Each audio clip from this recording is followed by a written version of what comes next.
নমস্কার সুপ্রিয় দর্শক বন্ধু, আমি সুমিত আর আপনারা দেখছেন বেঙ্গলি গার্ডেনার। আশা করি আপনারা প্রত্যেকে ভালো আছেন এবং আপনাদের গাছগুলো খুব সুন্দরভাবে বেড়ে উঠছে। বন্ধুরা, আজকের ভিডিওটা খুবই গুরুত্বপূর্ণ হতে চলেছে, তাই অনুরোধ করব ভিডিওটা শুরু থেকে শেষ পর্যন্ত মন দিয়ে দেখবেন। কারণ আজকে আমি এমন একটা দারুণ ঘরোয়া পদ্ধতি শেয়ার করতে চলেছি যেটা ফলো করলে আপনাদের বেলি আর জুঁই ফুল গাছে কুঁড়ি আর ফুল দুটোই প্রচুর পরিমাণে আসবে। বন্ধুরা, আমাদের অনেকেরই একটা কমন সমস্যা, বেলি বা জুঁই গাছের গ্রোথ খুব সুন্দর হয়, পাতা ঘন সবুজ, দেখতে একদম হেলদি লাগে, কিন্তু সমস্যা একটাই, না কুঁড়ি আসছে না ফুল ফুটছে। আপনারাও কি এই সমস্যার মধ্যে পড়েছেন?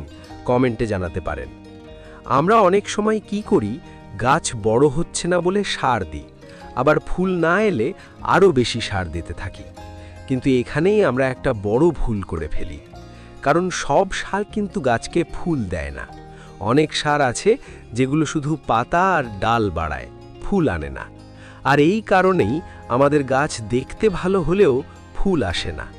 তাই আজকের ভিডিওতে আমি আপনাদের সাথে এমন একটা সম্পূর্ণ ঘরোয়া তরল সার শেয়ার করব, যেটা তৈরি করতে লাগবে শুধু চা পাতা আর রান্নাঘরের ফেলে দেওয়া দুটো জিনিস। এর সাথে আমি কিছু গুরুত্বপূর্ণ টিপসও শেয়ার করব, যেগুলো যদি আপনারা ঠিকভাবে ফলো করেন তাহলে মাত্র 7 দিনের মধ্যেই গাছে কুঁড়ি আসে শুরু হবে। তো চলুন ধাপে ধাপে সব কিছু দেখে নিই। প্রথমে কিছু গুরুত্বপূর্ণ টিপস জেনে নেওয়া খুব জরুরি। প্রথম টিপস, পিঞ্চিং বা ডগা কাটা।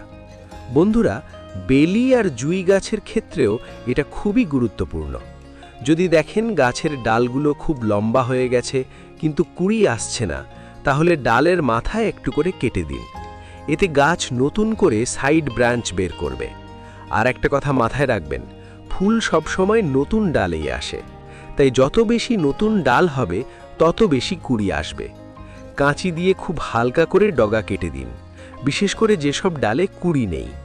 আর অবশ্যই খেয়াল রাখতে হবে, যেসব ডালে ফুল ফুটে গেছে সেই ডালে কিন্তু আর নতুন করে কুঁড়ি আসবে না, তাই সেই ডালগুলোকেও কাটতে হবে। দ্বিতীয় টিপস, মাটি শুকনো রাখা। অনেকেই প্রতিদিন জল দেন, এটা কিন্তু ভুল অভ্যাস। বেলি আর জুঁই গাছ জল ভালোবাসে ঠিকই, কিন্তু জল জমে থাকা একেবারেই পছন্দ করে না। যদি মাটি সবসময় ভেজা থাকে তাহলে শিকড় শ্বাস নিতে পারে না, ফলে গাছ পুষ্টি নিতে পারে না। তাই মাটি পুরো শুকিয়ে গেলে তারপর জল দিন। মার্চ মাসে হঠাৎ বৃষ্টি হলে টবগুলোকে শেডে রাখুন। তবে যদি জল জমে যাওয়ার সমস্যা হয় তাহলে টবের ড্রেনেজ হোল খুঁচিয়ে পরিষ্কার রাখুন। অনেক সময় ড্রেনেজ হোল মাটির জন্য বন্ধ হয়ে গিয়ে টবের জল ঠিকমতো বেরোতে পারে না। তৃতীয় টিপস, সানলাইট। বেলি আর জুঁই ফুল ভালোভাবে ফুটতে গেলে কমপক্ষে 5 থেকে 7 ঘন্টা রোদ দরকার। যদি আপনার গাছ ছায়ায় থাকে তাহলে যতই সার দিন ফুল আসবে না বা কম ফুল আসবে। তাই চেষ্টা করুন এমন জায়গায় রাখতে যেখানে ভালো রোদ আসে, অর্থাৎ সকাল থেকে বিকেল পর্যন্ত পর্যাপ্ত পরিমাণে রোদ পাবে। চতুর্থ টিপস, আগাছা পরিষ্কার রাখা। টবের মধ্যে ছোট ছোট আগাছা জন্মালে সেগুলো গাছের খাবার খেয়ে নেয়, ফলে মূল গাছ পুষ্টি পায় না। তাই সপ্তাহে একবার আগাছা তুলে ফেলুন, শিকড় সমেত।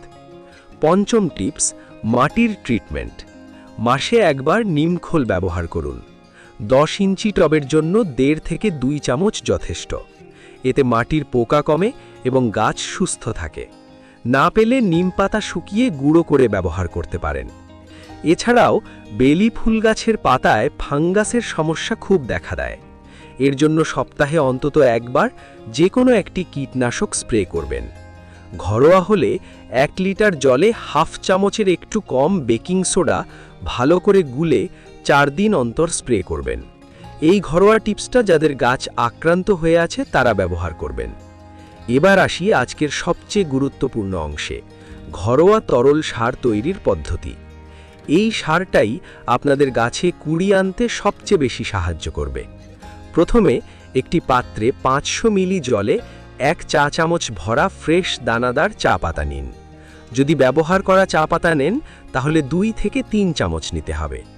এরপর আরেকটি পাত্রে 500 মিলি জলে 1 থেকে 1.5 মুঠো পেঁয়াজের খোসা এবং 1 থেকে 1.5 মুঠো রসুনের খোসা নিন। এখানে দুটো আলাদা পাত্রে ভিজানোর কারণ হলো চা পাতাটা সরাসরি মাটিতে দেওয়া যাবে, কিন্তু পেঁয়াজ আর রসুনের খোসা আমাদের ছেঁকে নিতে হবে। এবার এই দুই পাত্র 2 থেকে 3 ঘন্টার জন্য ভিজিয়ে রাখুন। আপনি যদি সকালে ভিজিয়ে রাখেন তাহলে বিকেলে ব্যবহার করতে পারবেন। বন্ধুরা, পেঁয়াজ আর রসুনের খোসার মধ্যে প্রচুর পটাশিয়াম থাকে, যা গাছে কুড়ি আনতে খুব সাহায্য করে। 3 ঘন্টা পর পেঁয়াজ আর রসুনের খোসার জলটা ছেঁকে নিয়ে চা পাতার জলের মধ্যে মিশিয়ে দিন। এবার আমাদের সার প্রস্তুত। এবার বলি কিভাবে ব্যবহার করবেন। যখন দেখবেন মাটি পুরো শুকিয়ে গেছে, তখন এই মিশ্রণটা গাছের গোড়ায় দিন। 10 ইঞ্চি টবের জন্য 400 থেকে 500 মিলি ব্যবহার করবেন। সুবিধার জন্য অনুষ্ঠান বাড়িতে ব্যবহৃত 250 মিলি গ্লাস ব্যবহার করতে পারেন। খেয়াল রাখবেন, ভেজা মাটিতে কখনো দেবেন না এবং বৃষ্টির সময় এটি প্রয়োগ করবেন না। এই সার 7 থেকে 10 দিন অন্তর ব্যবহার করুন। এবার বলি রেজাল্ট কবে পাবেন। যদি সবকিছু ঠিকভাবে করেন তাহলে মাত্র 7 দিনের মধ্যেই গাছে কুড়ি আসা শুরু হবে, আর 15 থেকে 20 দিনের মধ্যে গাছ ফুলে ভরে যাবে। বেলি আর জুই গাছ থেকে একের পর এক ফুল পেটে থাকবেন। তবেও যদি মনে হয় কুড়ি কম আসছে, তাহলে 15 দিন অন্তর মাইক্রোনিউট্রিয়েন্ট স্প্রে করতে পারেন। 1 লিটার জলে 1.5 থেকে 2 মিলি। এবার কিছু গুরুত্বপূর্ণ সতর্কতা। একসাথে বেশি সার দেবেন না, মাটি ভেজা থাকলে সার দেবেন না, রোদ ঠিকমতো পাচ্ছে কিনা নিশ্চিত করুন, অতিরিক্ত জল দেবেন না। আর সবচেয়ে গুরুত্বপূর্ণ বিষয়, ধৈর্য রাখুন। বন্ধুরা, গাছের যত্ন নিতে গেলে ভালোবাসা আর নিয়ম, এই দুটোই সবচেয়ে জরুরি। আপনারা যদি এই পদ্ধতিগুলো ঠিকভাবে ফলো করেন তাহলে অবশ্যই খুব ভালো রেজাল্ট পাবেন। আমি নিজে এই পদ্ধতি ব্যবহার করি এবং অসাধারণ ফল পেয়েছি। আপনারাও একবার ট্রাই করে দেখুন।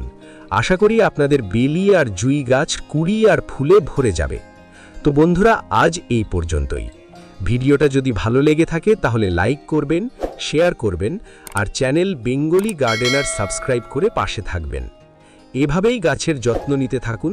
আপনাদের গাছও আপনাদের ভালোবাসার প্রতিদান হিসাবে ফুলে ভরে যাবে। ধন্যবাদ।